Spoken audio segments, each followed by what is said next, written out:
السلام علیکم ورحمت الله وبرکاتو. ګرانو زده کوونکو، په دې هیله چې روغ او سلامت اوسئ، پیل کوو د نن ورځې په لوست.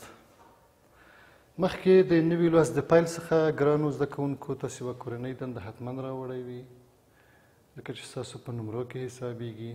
همدارنګه تېر لوست به مو چې په ذهن کې پاتې وي. تېر لوست کې موږ او تاسو څه لوستي وو ګرانو؟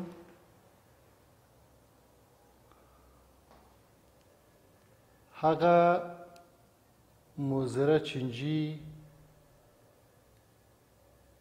چې کوم ضررونه موږ او تاسو ته پېښوي، کومه موږ او تاسو لوستي وو؟ د سکاریز چینجي او بل د کوخ چینجي.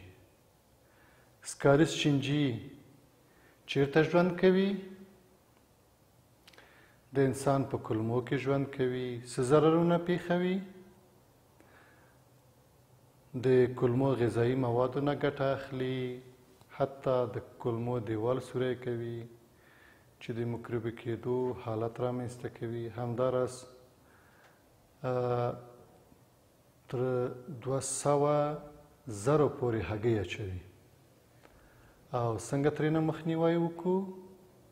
ځکه چې دغه هګۍ بېرته د مدفوع له لارې سابو، واښو او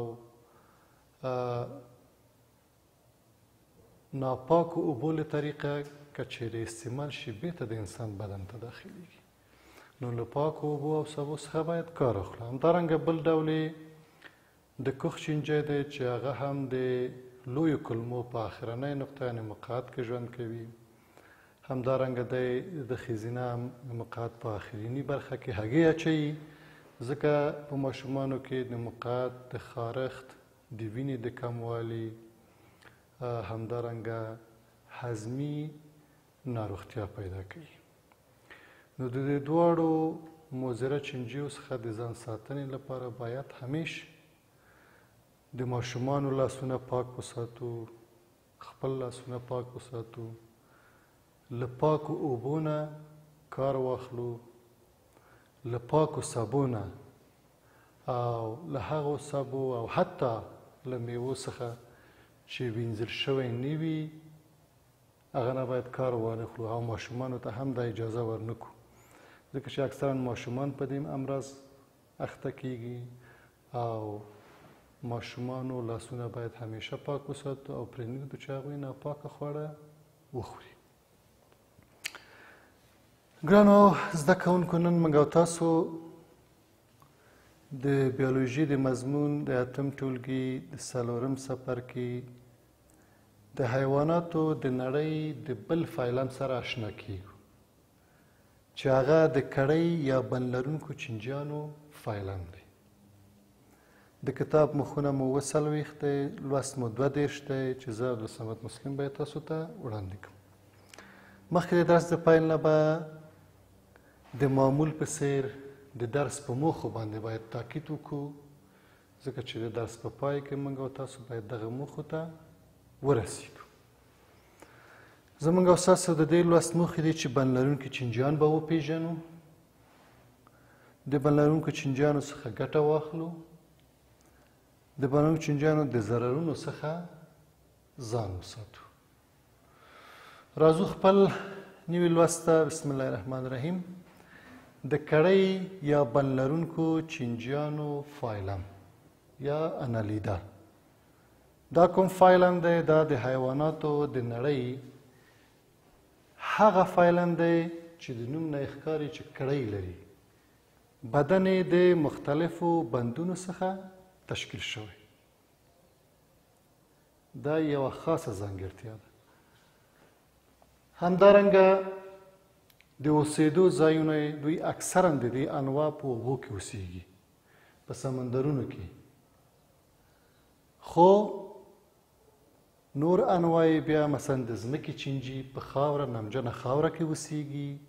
همدارنګه ژورې په خوږو اوبو کې اوسېږي چې د حیواناتو دغه دوه ډله د ځمکې چینجي او ژورې حتما تاسې په سترګو لیدلی. له ژورې پرته ټول نور انواع د بدن په سر ویښتان لري. همدارنګه د دوی خوراک مثلا د ځمکې د چینجي د خسا شوي پاڼو او د خاورو څخه ګټه اخلي او بیرته دغه خاوره چې کله خارجوي نو دا حاصل خیزه خاوره ده، یعنی د ځمکې چینجي ځمکې ته ګټه رسوي. همدارنګه د ځمکې چینجي د پوستکي له طریقه تنفس کوي، د خپل نمجنو پوستکو له طریقه تنفس کوي. همدارنګه حرکت د غړو د انقباض یا د ټولیدو په نتیجه کې حرکت کوي. بل ډول یې ژورې دي. ژورې د حیواناتو له وینې او مایعاتو څخه کار اخلي. تاسې که اکثرا په اوبو کې مثلا د شولو په پټیو کې که چیرې تاسې کله شولې هم کرلي یا د وښو نه هم کار اخیستی نو دغه ژورې یا په بعضو ولاړو ویالو کې چې تاسو وګورئ او د انسان په پښو کې ځان بندوي. دا یو رقم تیغ لري چې کله په پوټکي کې ځان یې ونښلاوه د نښلېدو سره سم د پوستکي برخه سوری کیږي او د انسان وینه څکي. چې البته په طبابت کې د جراحي په عملیاتو کې یا د ټپونو د ښه کېدو لپاره د دغه ژورې نه کار اخیستل کیږي. ګرانو عزیزانو، تاسې د کتاب مخ ته وګورئ. د دغه دوو نوعو شکل ستاسې په کتاب کې هم شته. تاسې وګورئ، دا د ځمکې چینجي دی، ګورئ چې په نمجنه خاوره کې دی، او دا د ژورې یا جوک چې بعضې ورته جوک وایي د دې شکل دی.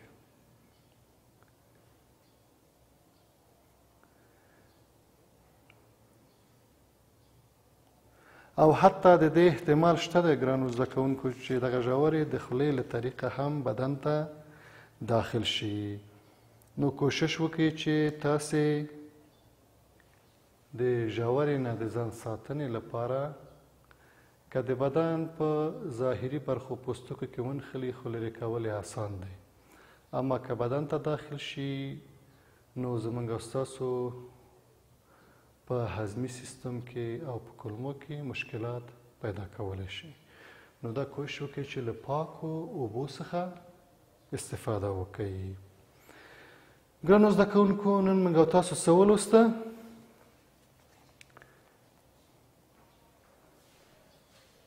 د کړۍ یا بند لرونکو چینجیانو فایلم یا انالیدا فایلم. له نوم نه یې معلومیږي چې دا څه ډول حیوانات دي. بند لري، بند لرونکي دي، په کړیو کې یو بل سره نښتي دي.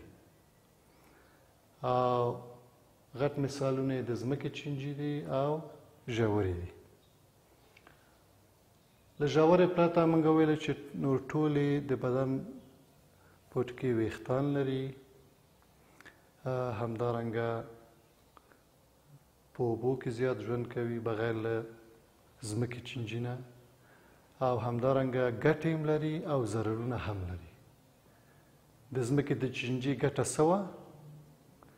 یو خو ځمکه سوری کوي چې لمر پکې داخل شي، بل دا دی چې کوم خسا شوي پاڼې نه چې دا استفاده کوي یا عضوي توکو نه استفاده کوي، بیرته چې کله دغه خاوره او عضوي توکي د بدن څخه خارجېږي د ځمکې د تقویې او د حاصل خیزۍ لامل کیږي. همدارنګه د دوی حرکت د غړو د انقباض له طریقه دی. دغه چینجي اکثرا په شپه کې خپل سوریو نه راوځي د خاورو نه. او همدارنګه ژورې چې دي دا بیا په خوږو اوبو کې دي. چېرته ژوند کوي؟ خوږو اوبو کې. دا یو رقم تیغ لري چې د هغه په وسیله سره په پوستکي سوری کوي او د انسانانو د وینې څخه یا د حیواناتو د وینې څخه استفاده کوي. دا یې خوراک دی په طبابت کې کومه ګټه دی نه اخلي. په طبابت کې د زخمونو او ټپونو او همدارنګه د ټپونو د ښه کېدو لپاره له ده نه کار اخیستل کېږي. دا وه ستاسې د نن ورځې لوست. په راتلونکي لوست کې به له خیره د پاسته بدنو فایلم یا مولسکا یا نرمتنان به مطالعه کوو. او اوس داسې خپل کتابچې راوباسئ او کورنۍ دنده ولیکئ.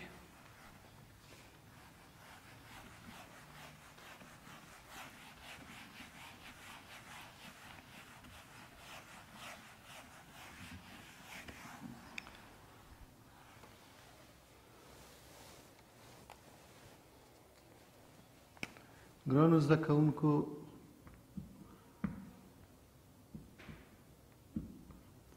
تاسې به د بل لرونکو چینجیانو ګټې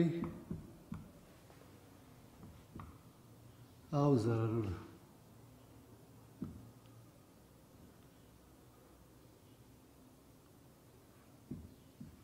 لیست کړئ، چې دا به انشاءالله بله ورځ ستاسې کتابچه ګورم. دا وه ستاسې د نن ورځې لوست. نور مو پر لوی الله سپارم. د خدای په امان.